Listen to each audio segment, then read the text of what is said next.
lama lewat nih.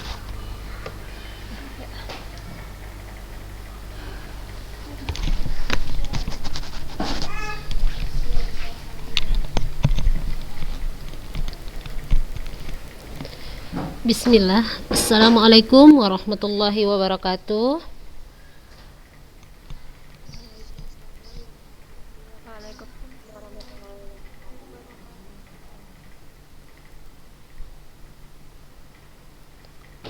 Alhamdulillah wassalatu wassalamu ala rasulillahi amma ba'du. Apa kabar anak-anak ustazah?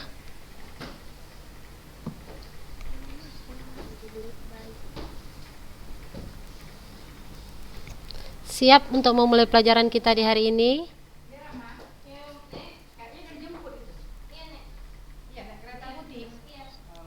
Alhamdulillah. Kok cuma beberapa orang ini? 10 orang, yang lain mana? Apa belum join? Padahal kita udah telat loh. 11. Ada rame tadi.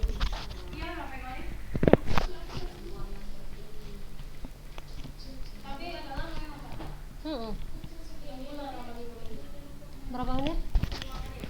Iya, ini baru 11 orang.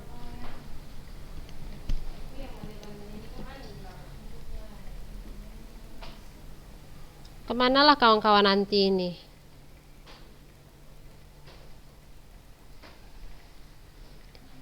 Ada yang mau ditanyakan nggak sama ustazah masalah prakarya?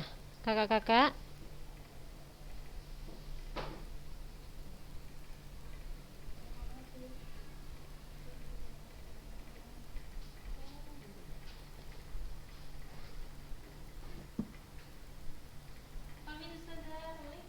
Waalaikumsalam warahmatullahi. Ada yang mau bertanya? Sudah 10 menit. 10 menit kemana yang lain?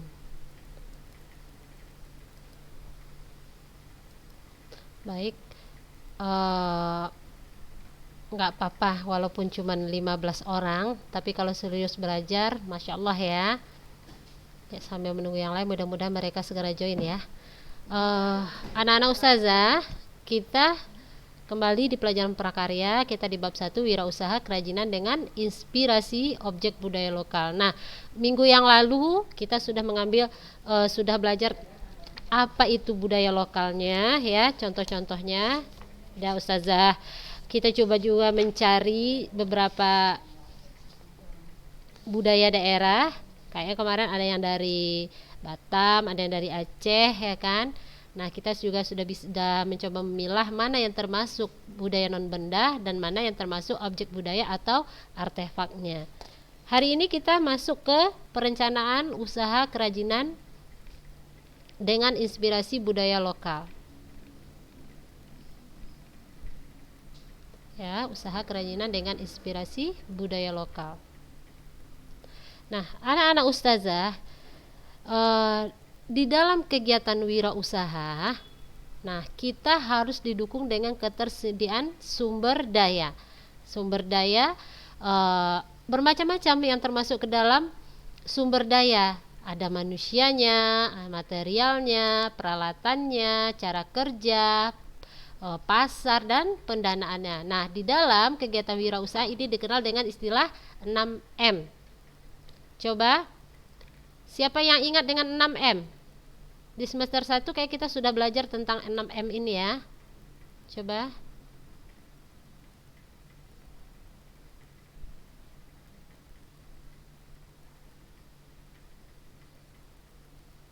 Ada yang ingat dengan 6M?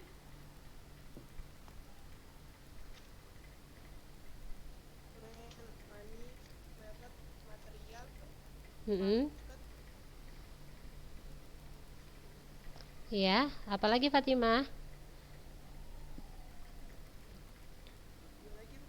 Iya. Mesin. Mesin, metode, market, man, mesin. Mesin kan udah tadi.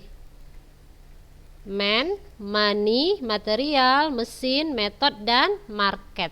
Jadi 6 M ya. Masya Allah.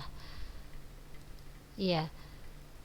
Jadi di dalam sumber daya yang dikelola di dalam sebuah wirausaha dikenal dengan istilah 6M.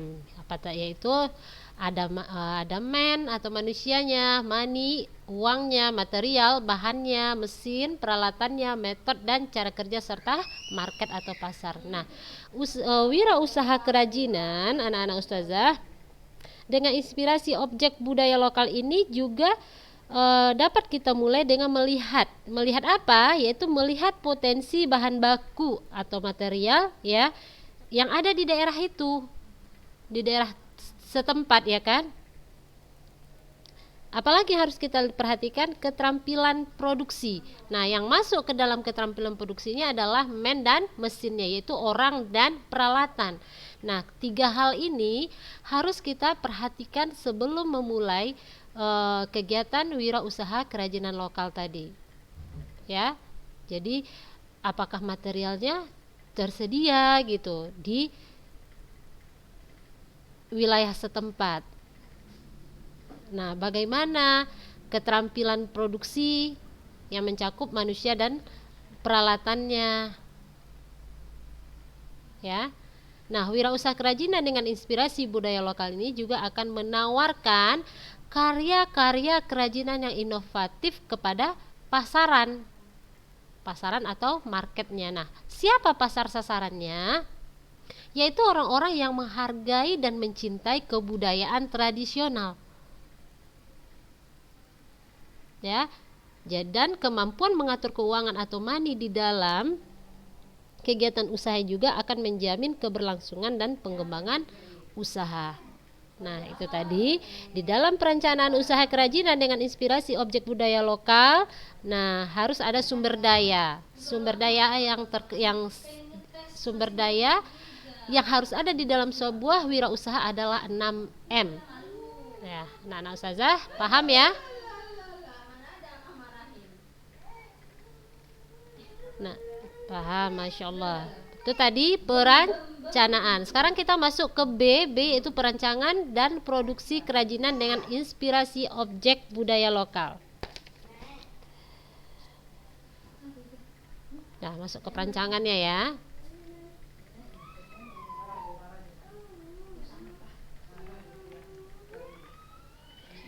Nah, proses perancangan ya anak-anak ustazah, sebuah kerajinan diawali dengan pemilihan sumber inspirasi dan pencarian ide produk kerajinan, pembuatan sketsa, pembuatan studi model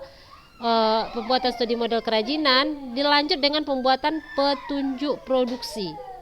Ya, jadi itu tahap-tahap di dalam perancangan sebuah kerajinan ya. Ada yang namanya pencarian ide, pembuatan sketsa, pembuatan studi model, dan pembuatan petunjuk produksi.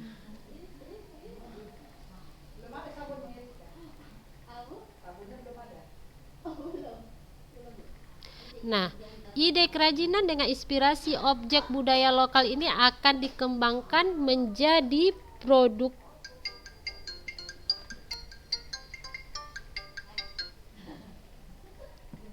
Ya, diulangi. Ide kerajinan dengan inspirasi objek budaya lokal akan dikembangkan menjadi produk kerajinan ya yang akan diproduksi dan siap dijual. Nah, dengan demikian produk yang dihasilkan harus memiliki nilai estetik dan inovasi agar diminati pasar. Apa nilai estetik artinya? Keindahan, Masya Allah ya. Jadi produk-produk kerajinan itu harus ada nilai estetiknya, harus memiliki nilai estetiknya, dan harus ada inovasinya agar diminati oleh pasar. Nah, untuk objek budaya lokal, anak-anak ustazah, objeknya yang bisa kita jadikan inspirasi ada dua ya, ada objek 2 dimensi seperti relief motif, dan ada objek tiga dimensi. Tiga dimensi itu seperti bangunan, alat musik, dan senjata. Nah, ini objek-objek ini, objek dua dimensi dan tiga dimensi ini bisa menjadi ide atau inspirasi kita dalam membuat sebuah kerajinan dengan inspirasi budaya lokal. Nah, beberapa objek budaya ya, seperti pakaian tradisional dan perhiasan ya yang dikenakan oleh manusia. Nah, itu juga bisa ya menjadi inspirasi. Nah, ini ada contoh-contohnya ya, anak-anak ustazah, contoh-contoh kerajinan dengan inspirasi budaya lokal. Nah, gambar yang pertama ini adalah termasuk objek dua dimensi apa tiga dimensi ini? Iya, tiga dimensi, berarti dia bangunan ya, bangunan Candi Borobudur. Nah, kemudian dibuat menjadi sebuah kerajinan logam ya, hiasan dinding atau apapun. Nah,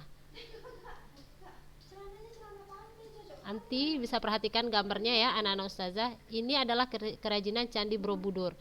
Nah, kemudian setelah dibuat menjadi sebuah kerajinan, nah mereka bisa membuat menjadi sebuah hiasan dinding ya atau cenderamata yang terbuat dari logam. Nah, ini contohnya. Nah, contoh berikutnya di sini nih ada objek budaya kendaraan becak ya, becak. Nah, kemudian dibuat menjadi gantungan kunci, juga terbuat dari material logam. Nah, becak ini dua dimensi apa tiga dimensi? Tiga dimensi. Nah, berikutnya ini ada contoh objek budaya pakaian adat ya, pakaian adat. Nah, menjadi inspirasi kemudian dibuat menjadi kerajinan kayu. Ini contoh kerajinannya ya, ini bisa jadi gantungan kunci atau souvenir. Ini yang tadi pakaian adat. Nah, pakaian adat itu termasuk dua dimensi apa tiga dimensi? Tiga dimensi. Selanjutnya kapal pinisi. Ada yang tahu perahu pinisi ini?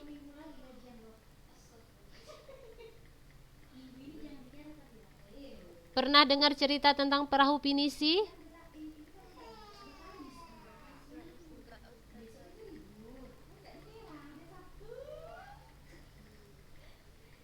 Perahu pinisi merupakan kearifan lokal bangsa Indonesia. Jadi anak-anak ustazah, kekayaan budaya tradisi Indonesia itu ya, budaya lokal tadi itu merupakan kearifan lokal ya, merupakan kearifan lokal yang dapat menjadi sumber inspirasi yang tidak habisnya dalam membuat sebuah karya kerajinan. Jadi apapun, kayak tadi ada Candi Borobudur ya kan, becak, ini perahu pinisi juga bisa menjadi inspirasi dalam membuat sebuah karya kerajinan.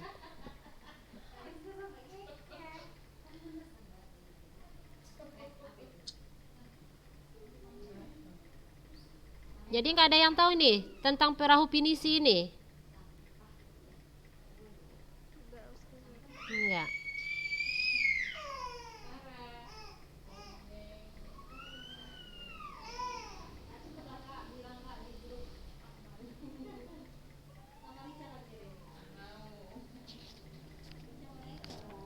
Nah, perahu pinisi tadi bisa menjadi inspirasi kerajinan. Nah, ini dia miniatur perahu pinisi terbuat dari kayu pelepah kelapa. Ya, ini yang terbuat dari kayu pelepah kelapa dan ini terbuat dari kertas koran. Jadi bisa ya, untuk materialnya terserah ya anak-anak ustazah, tergantung ketersediaan material yang ada. Ada yang bisa membuat dari kayu, ada yang dari pelepah kelapa, ada juga yang dari kertas koran. Nah, ini adalah Tangkonan ya, objek wisata yang juga merupakan kearifan lokal bangsa Indonesia. Ini rumah adat ya, rumah Sulawesi ya, Sulawesi atau mana nih. Nah, ini juga merupakan kearifan lokal. Nah, juga bisa dibuat menjadi sebuah kerajinan ya, juga menjadi inspirasi dalam membuat kerajinan. Bisa dibuat menjadi miniatur ya, miniatur tongkonan. Nah, yang terbuat dari bambu.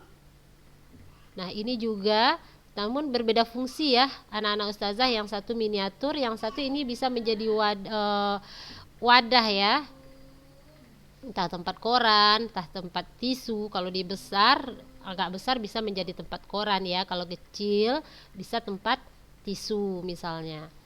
Nah, sama-sama ya, sama-sama idenya berasal dari rumah tongkonan tadi. Namun ada berbeda produk kerajinan yang dihasilkannya. Nah, selanjutnya nih ada objek wisata pakaian adat pengantin Jawa Tengah ya, sebagai inspirasi kerajinan tatakan gelas. Nah, ini dia pakaian adat. Nah, yang diambil di sini adalah bentuk pakaian adatnya ya Kak. Ini kan motif depannya, ini motif depan baju laki-lakinya, dan ini adalah motif depan baju perempuan. Kemudian menjadi inspirasi dalam membuat kerajinan tatakan gelas. Masya Allah ya, ini terbuat dari kayu.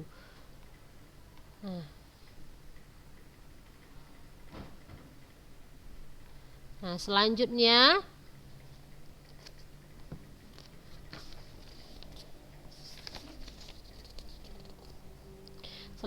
objek budaya wayang kulit ya, wayang kulit menjadi inspirasi untuk kerajinan kulit yang berfungsi sebagai pembatas buku.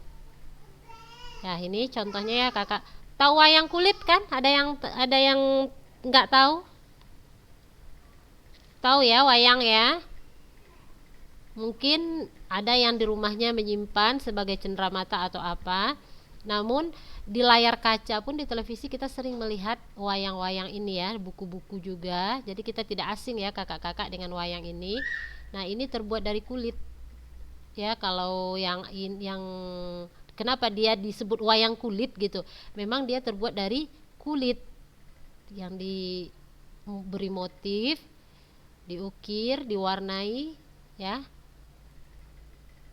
Nah, kalau yang ini terinspirasi dari wayang kulit kemudian dibuat menjadi pembatas buku. Nah, berikutnya ada lagi contohnya objek budaya pakaian adat Bali sebagai inspirasi kerajinan mainan. Nah, ini kerajinan mainan boneka yang itu ya Kak ya, yang beranak-beranak, apa Ustazah bilangnya bonekanya beranak gitu kan. Kalau kita buka satu rupa di dalam ada lagi gitu ya kan.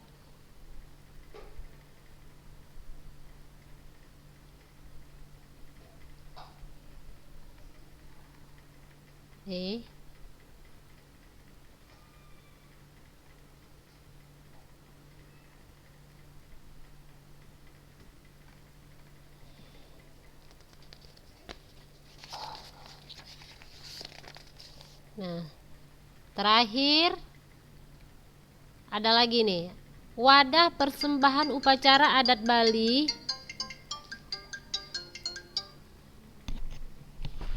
Lagi ngajar.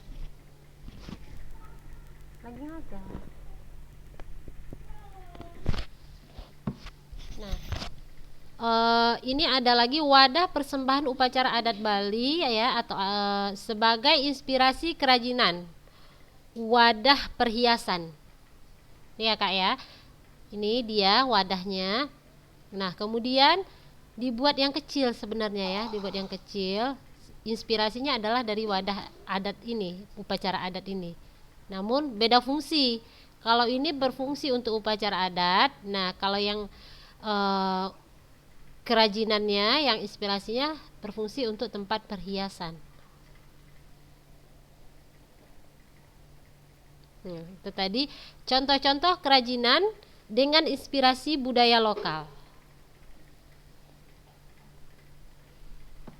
Nah, sampai di sini ada yang mau ditanya?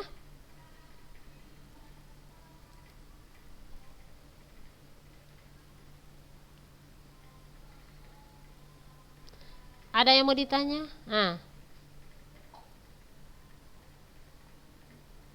Kalau nggak ada yang tanya, Ustazah yang nanya.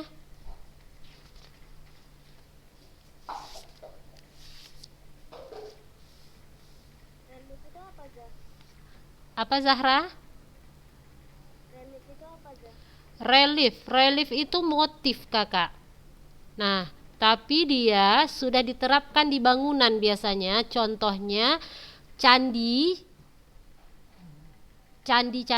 batunya itu kan bermotif. Nah, itu relief. Atau rumah adat.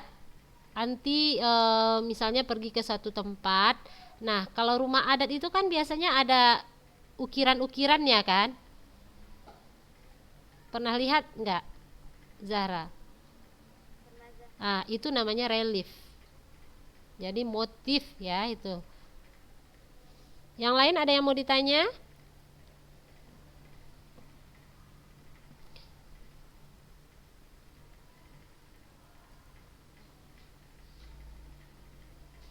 Siva Munira, kenapa di screenshot lah itu? Kemana orangnya?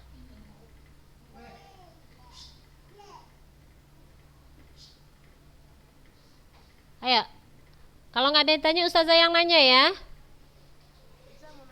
Apa Fatimah? Kenapa nggak boleh screenshot? Nggak boleh lah kak.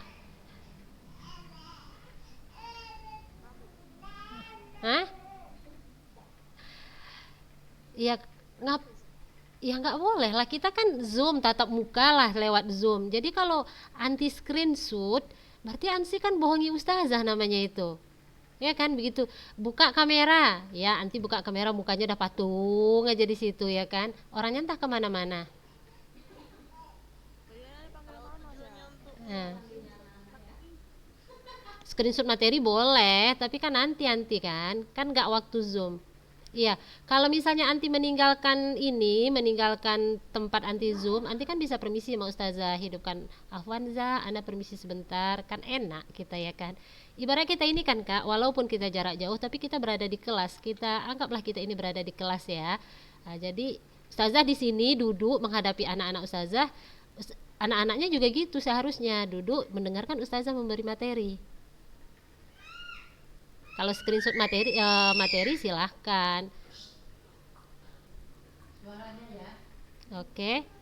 Jadi waktu kita sudah habis. Jadi nggak ada lagi, cuma satu aja pertanyaan hari ini. Fatimah nggak nanya hari ini nih. Saya tunggu-tunggu ini pertanyaan dari Fatimah Amal Tukarim ini nih, masya Allah. Ketawa. Oke, kalau memang nggak ada ditanyakan, saya kasih tugas ya untuk kelas 10. Dikumpul paling lama minggu depan. Tugasnya adalah mencari ragam objek budaya lokal. Ya, ragam objek budaya lokal. Tuliskan judulnya. Tuliskan nama daerahnya. Ragam objek budaya lokal. Ya, ditulis judulnya apa, terus nama daerahnya